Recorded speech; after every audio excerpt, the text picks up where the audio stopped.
3, 2, 1, okay. Hi, this is Ammar. Welcome back to All Things Money. And today we're actually just going to talk about the budget, the new budget that came out. Everyone's excited about it, but there's nothing to be excited about.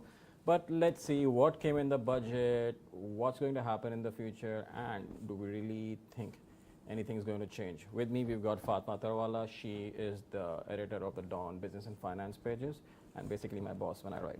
Hello, Fatima. Hi, Ammar. Ammar, what jumps out to you the most in this budget?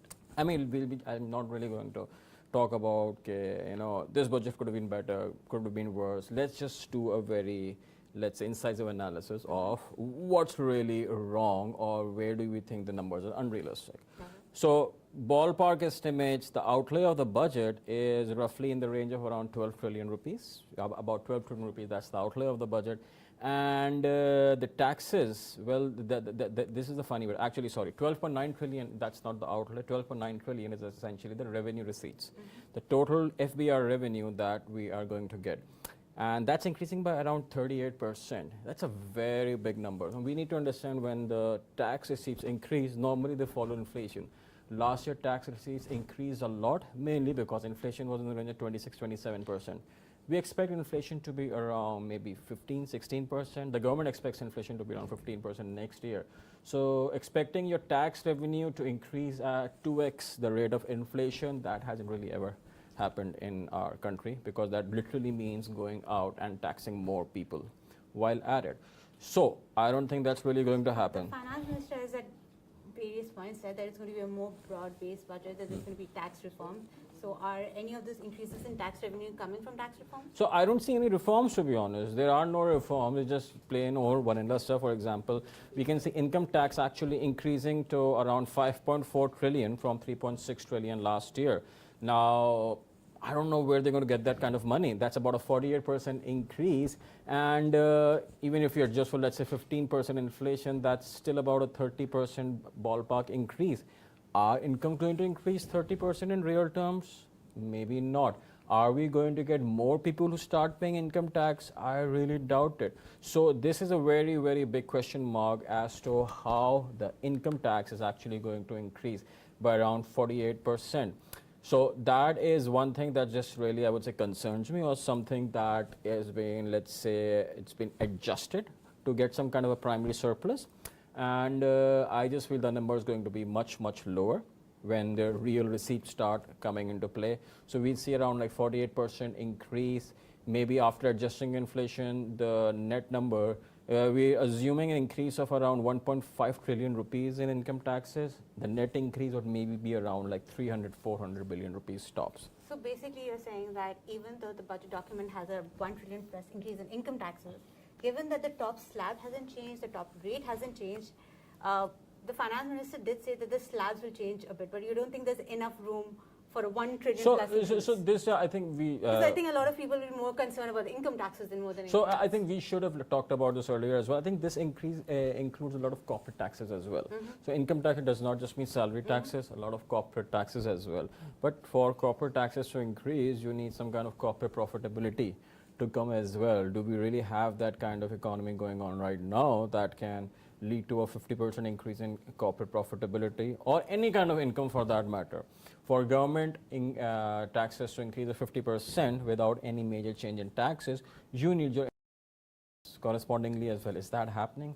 I really doubt it. So this is one of the numbers we should maybe on the lookout for over the next few quarters and see how it pans out, whether the government is underperforming this number on a quarterly basis, or maybe it can match this number. So I think the proof is essentially in the pudding, and maybe by the end of September, October, we will be able to see whether it's able to match up to these numbers or not.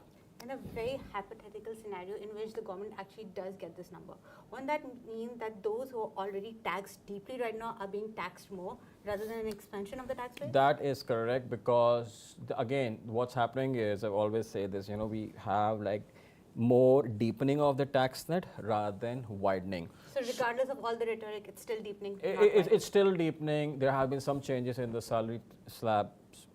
So you know what? Those guys are still going to pay taxes. You and I are going to pay more taxes at this point, such is life. And corporate taxes, they've also increased for textile sector.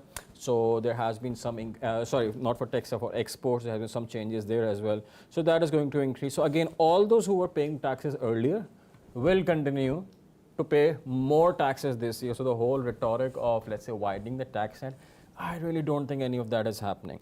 They've tried to do this. Now, if you look at the sales tax number, the sales tax number is essentially increasing to 4.9 trillion from 3.6 trillion earlier, which is about a 36% increase. Now, where is this 4.9 trillion coming from? Again, adjusting for tax for inflation, let's say 15%, we still have around 20% that needs to be covered from somewhere. Will there be a real growth in consumption by 20%? I really, really doubt it. So where is this coming from? Is this through widening of the tax net? Not much widening is happening. The only thing that the government has done here is essentially they have added increase of withholding tax on the retailer value chain. So essentially what happens is the manufacturer gives it to the distributor gives it to the retailer, and at some point, you know, they withhold 1% of taxes. Now that has been increased to 2.5%. Someone should have asked, hey, we had 1% withholding tax earlier. How many traders or distributors actually became filers and started, let's say, claiming those taxes? Barely any. If the answer is barely any, if the answer is not a lot, then the exercise is in vain at this point, because this essentially is inflationary in nature. What's going to happen is the manufacturer is going to say, okay, you know what, I need to pay 2.5% withholding tax on this. We'll say to the distributor said, too bad, not my problem. Do you want your goods in stores or not? The retailer will say, do you want your goods in stores or not? If you don't want your goods in stores, then you know what, I can't stock them because I'm not paying taxes. So the manufacturer will essentially absorb this price increase and absorb this price, and it will be passed on to the consumers. So this is how essentially indirect taxes will actually be inflationary in the process. So what you're doing is you are adding another level of inflation to an already existing inflationary base. Other than the inflationary effect, don't you think this will also increase the undocumented economy? It already is doing that, right? So, I mean, if someone was paying 1% earlier, they're going to pay 2.5%. And they're like, you know, if I'm losing 1%, you're going to lose 2.5%. Nothing is compelling a trader or a distributor or anyone on those lines, someone in the informal economy, to go out there and say, okay, you know what, I really need to start filing my taxes right now. Nothing, there's literally nothing in the budget which says this guy isn't paying taxes, he needs to pay taxes right now. Nothing, nada. So that is the fundamental problem. That has always been the problem. Another thing that we can see here is PDL. It's Petroleum Development Levy. That has increased by around 33%. Again, that's an indirect tax. It's a tax on petrol. It's a tax on fuel. So we're just going to increase it from 60 to 80 rupees. Hopefully, international oil prices will not increase by a lot and will stabilize in this region, maybe reduce. So the government can pass on the price without any significant absorption need or significant absorption of the household. So again, this is another tax, because if they impose this tax, that leads to higher petrol prices, and that leads to higher prices across the board, higher cost of production, so on and so forth. So what I'm hearing right now is that if the income tax materializes, which is unlikely, it's mathematical improbability, but if it materializes, households have less money to consume. The petrol prices are going up, the sales tax is being passed on indirectly to consumers, so the middle income group will again have less money to spend and pay higher prices. So while it's not a contractionary budget, it's not an expansionary budget, it is a highly inflationary budget, especially for those who are already deeply taxed. Yeah. I mean, this is inflationary. There is deepening of tax, and more importantly, there is no broadening of tax per se. Even in the speech, it was more about, yes, we're going to broaden. It's like nice. And it's a nice thing to say, but that doesn't mean anything. In fact, one thing in the speech was about that we need to move the economy from a consumption-based economy to saving and investment-based economy. There is literally nothing in the budget that tells me how you're going to move from consumption to savings or investment. What would they have done to make it a savings and investment-based economy? So how do you invest, or how do you save? You save through the bank, or How you save through exactly. stock How do exchange. you think normal households save? They put the money in dollars, real estate, or gold. Exactly, they put the money in dollars, real estate, or gold. Yeah. So can that be turned into an investment? No, that's just there, That's just appreciating in there. value. It's essentially you be stashed it away. Is it contributing to the economy No, it's somehow? not. It's completely It's not. unproductive. So that is the whole point. You haven't done a single thing to bring that undocumented capital into the economy such that your investments can increase. Our investment to GDP ratio last year was around 13% or maybe 12%. This year, there's barely anything happening, so it's going to be stay in the same region as well. We need to mobilize savings. What has the budget done to mobilize savings here? It has done nothing. What has the budget done to mobilizing domestic capital for investments here? It's not done anything. Has there been any decrease in taxes so that corporates or anyone else can be incentivized to invest more? No. So the whole rhetoric of we need to move from consumption to saving and investment, yes, we need to do that. But what are the measures that can lead to that? We don't really know that, and because we don't know that, it's not really going to happen. So on one hand, you have the receipts from tax, and we've already discussed that. The other thing that was said in the budget speech was that removal of subsidies that are not effective. Do you see anything of that in the budget? That any subsidy that was being extended previously has substantially decreased? So subsidies, they have continued to reduce. So we still have power subsidies, but that is because of largely structural issues. One thing that the budget document or the speech has reiterated is that essentially we are going to move with privatization of distribution companies and GenCos, and that's a good thing. And that's a good thing. Hopefully that will lead to improvement and overall efficiency in the markets as well. So that is one thing we can look towards forward to, but that's not really a budget thing. That's more of a, let's say, an economic direction thing.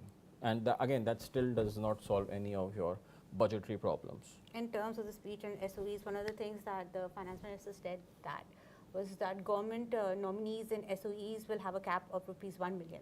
He also yesterday in the Pakistan Economic Survey press release said that they are going to make more definite movements towards privatization. But this is something that we have been hearing for years, if not decades. So if anything, we can say that the government is actually working very aggressively on shedding off a lot of these loss-making SOEs, a lot of the loss-making entities. So that may help in the future in reducing expenditure, but definitely that's not really happening right now as we speak. And yeah, so again, if I can see, the pension bill right now is around, it's 1 trillion plus at this point.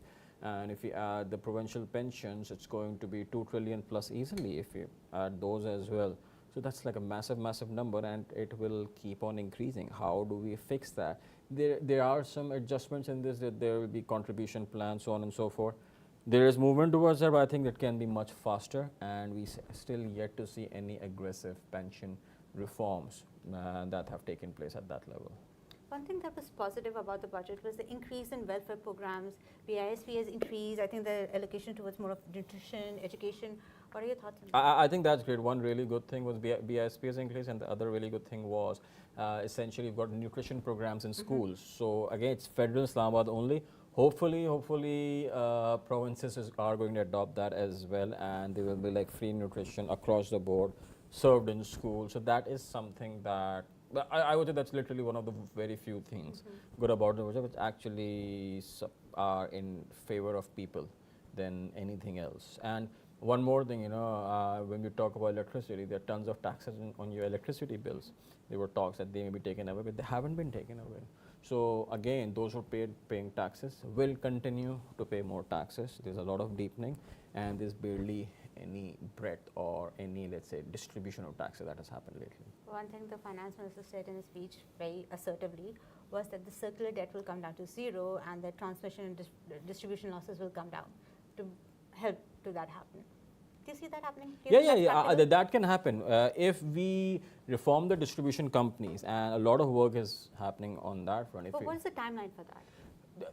These things take a while. Cannot happen overnight, but this can easily happen in the next 12 to 24 months if you're on track. So when we say circular debt come down to zero, that doesn't mean that circular debt suddenly comes down to zero, but its accumulation that just slows down to zero. Once the accumulation slows down to zero, then we can reduce the actual principal amount as well. So once we reform the power sector, once we are on track to reform the power sector, once we are on track to actually reform prices on how we set the price for gas, how we set the price for electricity, a lot of these things will be sorted, and a lot of work is happening through which electricity prices, gas prices, so on will be adjusted.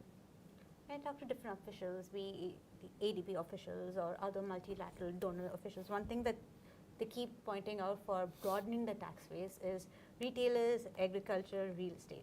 These are the three main sectors that need to be taxed more. Is there any movement in the budget to tax these? Nothing. There's literally no movement. There's some movement in real estate where they're like, okay, you know what, if you're a non-filer, you're going to slightly more tax. I'm like, sure, like, deal with it. It doesn't matter. In fact, one of the guys in the show last night was of the view, the guy representing Association of Builders and Developers. Yeah. And they were like very clear about it. You know, most houses in Pakistan are essentially in names of women and their housewives. You cannot tax them. I'm like, thank you for validating what I was trying to say, that you're literally not taxing real estate at this point. You need a lot of property taxes. You need to end the speculation in real estate market. It has fairly died down, but we need to understand here that there's a lot of capital that is stuck in real estate.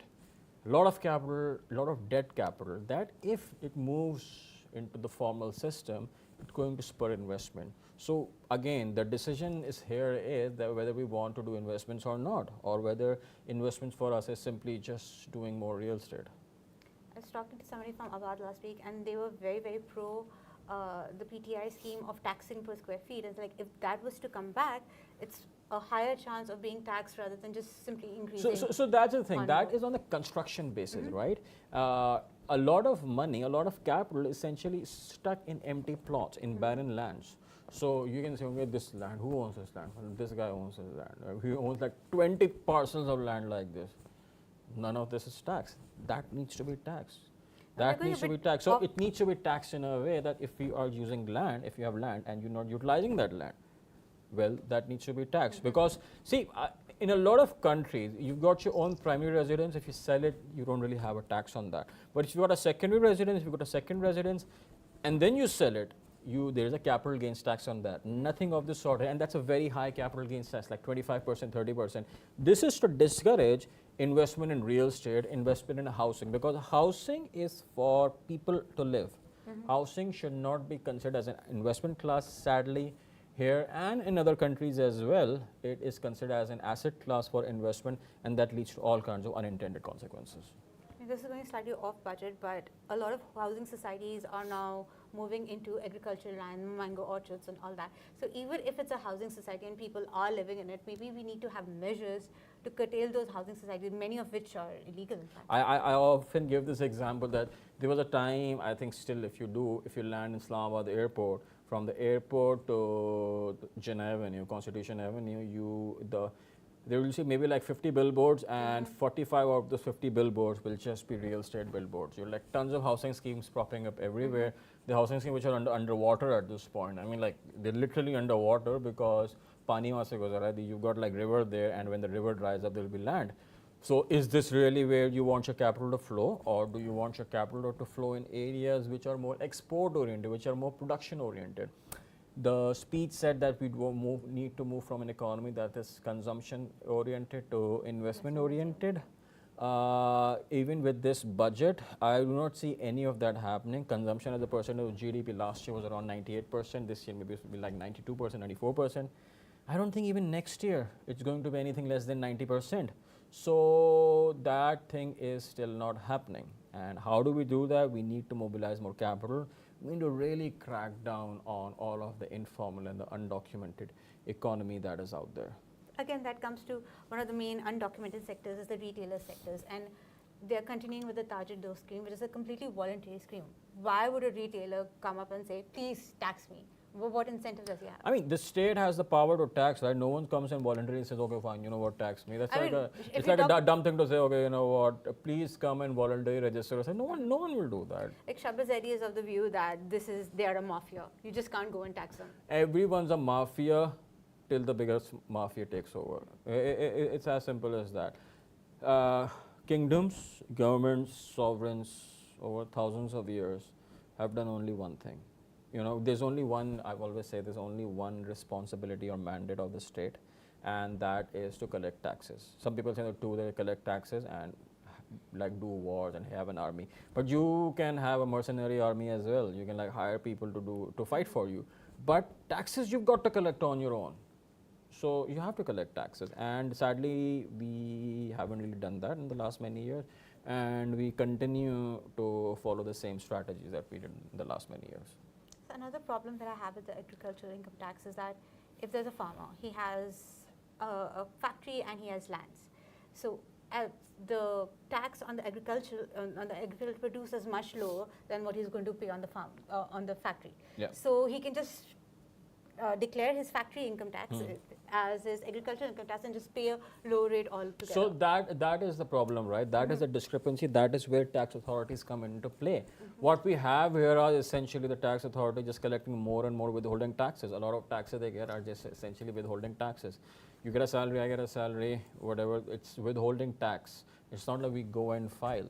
So this is a thing, they're just only doing withholding taxes. No one is going out there and saying, okay, you know what, this is, you have this much wealth, I'm going to deduct this much tax for you. I always give the example of the wedding industry. Wedding industry, it's like 100 billion rupee plus, almost a $500 million industry in Pakistan, and it's literally, it's barely taxed. You go to all the wedding halls, they will all take money in cash. You go and buy jewelry, you go and buy clothes, you go and you do catering. Every single thing needs to be done in cash. Barely anyone will take a check from you or accept a bank transfer. Why is that? But that's true for more, even for political rallies. I've talked to organizers who have said that they exchange briefcase of cash of hundreds of rupees, hundreds and thousands of rupees. So that means so till the time this does not change, I don't think anything can happen. So the $500 million industry which barely takes and pays any taxes, why doesn't it pay any taxes? I just estimate something. Yesterday, wrote a piece on Dawn. Like you've got like 4 million commercial connections, and these are mostly small businesses. And even if they make very small profits, they still can pay like 3,000 rupees per month in taxes as a fixed tax, and then you can do some kind of assessment as well. 61 trillion rupees. That is the rough revenue amount that we derived. So that's 61 trillion largely untaxed. So, or if you look at the gross profits, that's about like 6 trillion or 5 trillion rupees, which is largely untaxed. Someone's got to tax that amount. But that's just all the cash economy, right? I mean, even in the elections, we were hearing rumors that cash counting, there was a shortage of cash counting machines because there were rooms filled with cash, and then people would just exchange hands for all the political activities that were going on. So, yeah.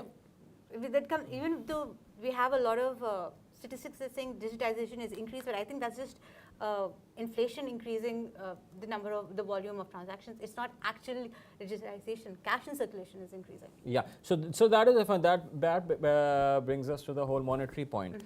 That currency in circulation has been consistently increasing because the government has been borrowing consistently. Only over the last few months, or I would say the last 2 quarters, there has been some slowdown, and that is where I would credit the caretaker government and the current government as well, that they haven't really been very aggressive in spending. So they have curtailed that spending, the borrowing has reduced, and that's why you see interest rates slowly reducing as well. So today's treasury bill auction was in the range of around 18.7%, which means that the government borrowing is reducing, and that's one good signal out there. This basically means the government is not spending a lot. They're very cautious about spending right now. So if anything, spending has been controlled, but revenues are going to increase. But will they increase as much they have been slated to increase? That is a question. And when or ever are we actually going to expand a tax net to include those who are barely paying any taxes? The interest rate, if the interest rate comes down, then obviously debt servicing will decrease, and that will also give some cushion to the budget. So, I mean, that is a thing, that's a nice linear argument people make, but whatever debt price increase, that comes back as SBB profits. So even in this budget, if you see, the SBB profits around 2.5 trillion rupees. So it's a circular economy of debt at this point. So if your cost of debt increases, the SBB profits reduce accordingly as well. So that's not really a thing, that's a fairly linear and pretty, I'm not going to say that word here, argument. Okay, so one thing that the finance minister said at the start of the speech several times, that this is a homegrown budget, it's a homegrown budget, it's a homegrown budget. But we do see the effects of IMF and the programs that we'll most probably entering throughout the budget, do we not? Yeah, that's right. So yeah, I'm sorry, I missed you. I missed your question. See, so in the run-up to the budget, there was a lot of talk by different analysts that this is an IMF governed budget. But in the speech, the finance minister at multiple points said that this is a homegrown budget, that these are, because you know how IMF policies are often criticized for being cookie cutter recipes and that they do not apply to the developing So I think IMF is a boogeyman. You know, IMF we're like, oh, you know what, IMF is so bad. IMF is like hates us. No, it doesn't hate you. I mean, you need money from them. They're not taking money from you. You're taking money from them. So IMF doesn't hate you, and it's not really an IMF budget. Whatever budget is made, that's actually made by the sovereign of Pakistan, and there's no budget is an IMF budget. They all say is, hey guys, just generate enough revenue. That's it, says that you can improve your overall tax base.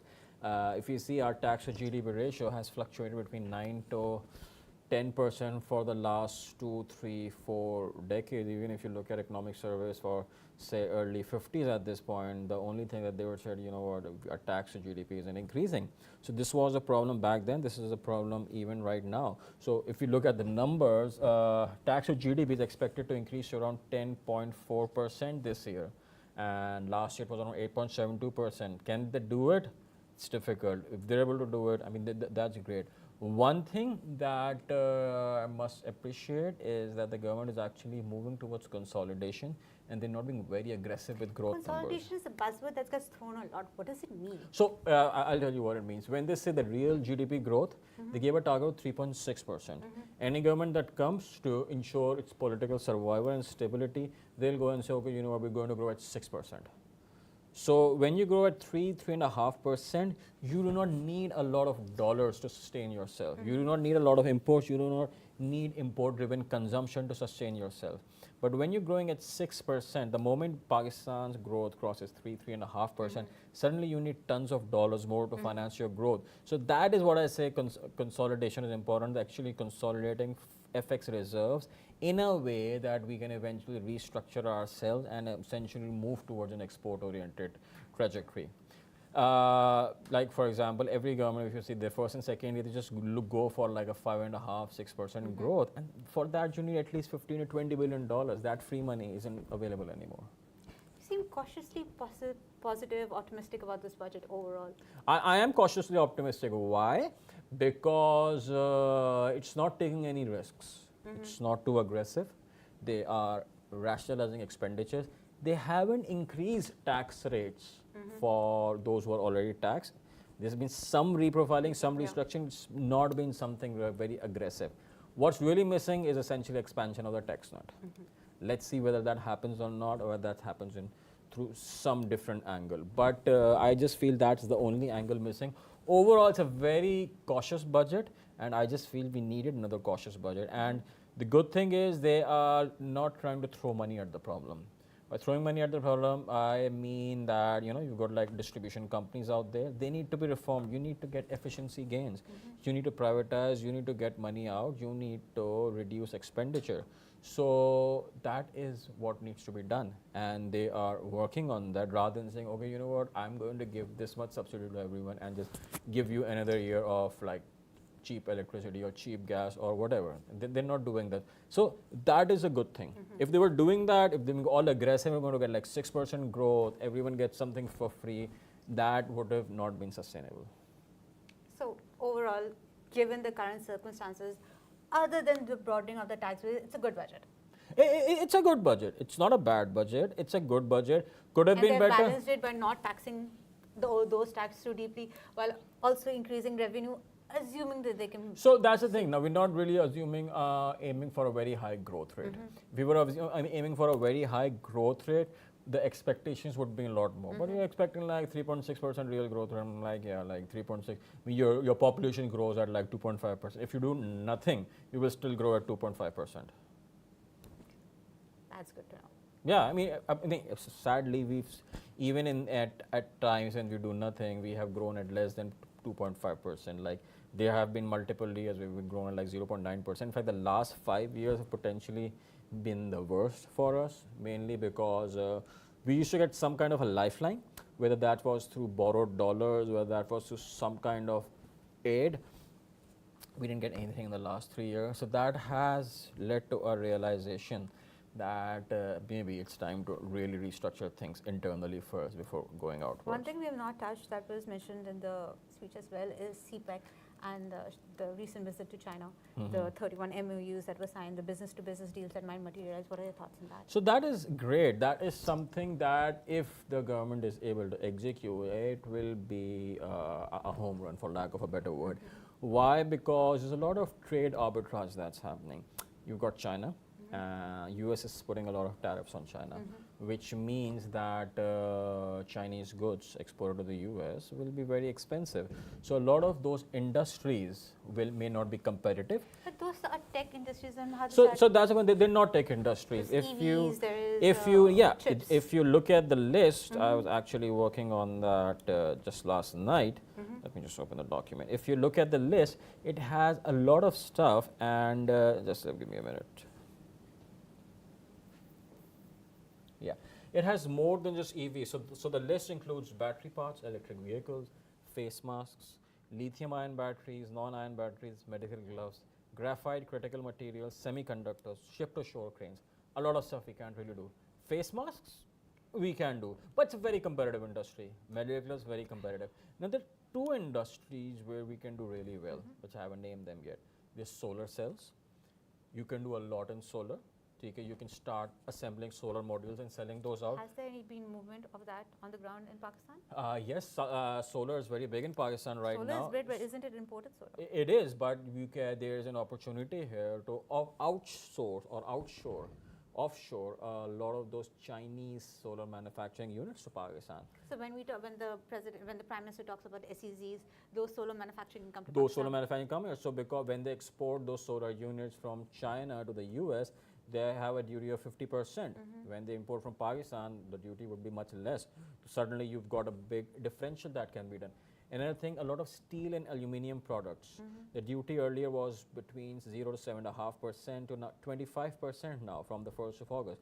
These are energy-intensive industries, steel-making units, aluminium smelters. Luckily, we have a lot of surplus power right now, and a lot of surplus power is coming.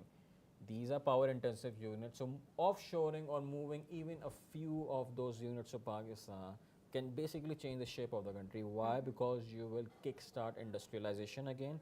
You can have steel units, you can have aluminium, you've got surplus power, which is also cheap as well. Because the energy cost is maybe like 3 cents. So there is a possibility to maneuver and reduce electricity rates for export-oriented industries. So a lot can happen on the industrial front, especially with the whole trade arbitrage in place. Steel, aluminium, and allied products, solar cells, these are the areas which I feel a lot of Chinese industry can go. Again, these are not high-tech. We're not even talking about electric vehicles at this point, or batteries or anything. If some of this happens, that's great. That means a lot of technology transfer. But aluminium, steel, that is literally one of the earliest things of industrial revolution. It's been like all industries, fine. Aluminium is still aluminium regardless, whatever you do. So just moving those here will have a massive impact, mainly because if you set up an aluminium industry, you eventually set up bauxite mining as well. If you set up a steel industry, you set up a direct reduced iron, you set up iron pellets, you set up iron ore mining as well. So the full backward integration that happens as well. I think that is what the real play here should be like, to really dig deep into CPEC 2.0 and essentially just move towards industrialization as fast as possible. So if we talk about CPEC 2.0, CPEC 1.0 was building the infrastructure, building the road, increasing power capacity. All that happened. Yeah. But it didn't revolutionize the country in any way. Now we're talking about CPEC 2.0 and SEZs. SEZs was the engine of growth for China back in the day. They have been in conversations ever since CPEC started. Did not really work. All the SEZs that were set up did not bring the fruits that we thought they would. How can that change this time? So that is the thing. No, that's a productivity loss. That's an efficiency issue. That's not an issue that the Chinese couldn't do or we couldn't do. Just an efficiency issue. We've got infrastructure now. Pehle chalo, you can say that last 5 years back, you could say we barely have any power. We have surplus power right now. We have surplus generation capacity right now. It's a transmission issue. There's like minor issues, but 90% you're there. So you need to plan ahead. And the kind of power generation capacity we have right now, that is good for us for the next 30 to 50 years. So we have infrastructure. It may seem that that infrastructure is useless, but if that infrastructure wasn't there, maybe we wouldn't be sitting here right now, and it would be like a total blackout in the country. So the alternate reality is far worse than this right now. Again, as a developing economy, each developing economy goes through different pains. You can be different, like social upheaval, you can have demographic issues. Every country has it, but just getting on that right industrial growth track, I just feel that is very, very important for us. And maybe this is an opportunity, because one of the most critical elements of our industrial growth is availability of surplus affordable electricity, and we have that as of this point. And given the cautious stance taken by the government and the prudent measures, I would say, I think that does seem to be a direction that we are headed to, given that the budget was actually delayed so that the Chinese trip could take place. So maybe the priorities are right for a change? Yeah, that's right, that's right. I mean, you've got an opportunity, you've got people, you've got industry which want to move, who are looking for the right opportunity, the right incentive. If you give them the right incentives, the transaction is going to happen. We need to understand sovereign relationships, sovereign structures, government projects. They're not built for a year-on-year basis. Like you will say, okay, oh, you know what, dam kyun bana di? Well, why have you made a dam? Like, why do you make a nuclear reactor? What, a nuclear reactor gives power for the next 50 years. You make a small power plant, that'll give power for like 5 years. So what do you plan for? Do you plan for 50 years or do you plan for 5 years? If you keep planning for 5-year increments, you're done and dusted. So you've got to have a longer term horizon, and obviously when you've got a longer term horizon, you've got a longer term project. A lot of those costs are very front loaded as well, like we can see in the case of debt. So there's a lot of power plant debt that we're paying off right now, but hopefully in the next few years that will end and we'll be much more competitive with power prices. One criticism that often comes around in relation to CPEC is that it's public sector projects, government to government deals. There's not really company to company deals, not private sector deals.